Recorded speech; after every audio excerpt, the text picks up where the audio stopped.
So my first real experience with Zelda was the Legend of Zelda Ocarina of Time. And I think that a lot of people agree, it doesn't really matter which Zelda you like. It is one of the best games, or one of the best Nintendo games ever made. But Legend of Zelda Ocarina of Time, and the first time also, I think that in 3D, going to Ganondorf for the first time and having that whole experience where things weren't 2D anymore, but were 3D. And going through the first 3 dungeons as young Link, and then getting your Master Sword, and growing and having the frustration of the 3rd dungeon with the damn fish. Everybody that played that is that stupid fish. It was also so with like, where is that last chest? And we were just going nuts to get it. But it's beside the point.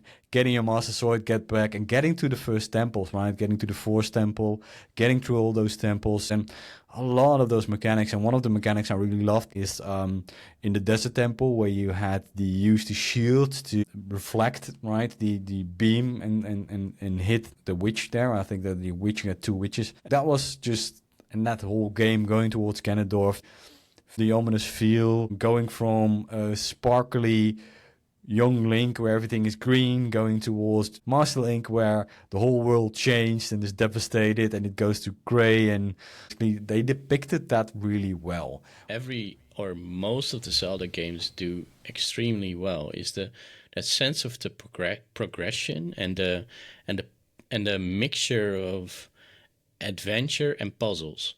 So once you progress, you get new items or new things, and every time you have to think along, okay, so I'm stuck, what do I need to do? And most of the Zeldas that I have played so far try just to do something unique in the puzzles that they have added or whatsoever. Yeah.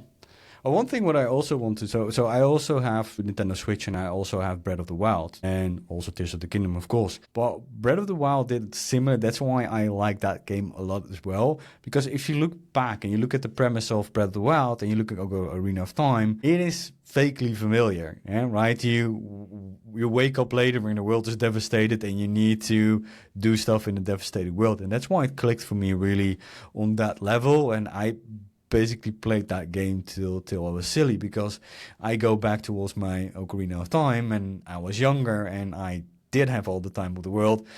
I just played that silly. I think I finished it 2 or 3 times. But I think every Zelda player wants to have that storyline reiterated again and again. I mean, all the Zeldas that try to do something completely different failed. Funny, right? Yeah, but it's quite unique that you can basically do the same thing over and over again, and everybody's like, yeah, we want more of that. And it's like, don't you want something else? No, we want more of that, no, please. We want the same. Just give me the pizza I like. Just don't give me the other exactly. crap. The thing is that Nintendo does that so well, and Ocarina of Time for me has such a place in my heart. It was really good. And you also have Majora's Mask. That's why that's on the back, of course, which was also good and really had a different mechanic. But Ocarina of Time was my first Zelda game, where I really get into the world and really play that action adventure for the first time in 3D. So I got this game as a package alongside Zelda Wind Waker.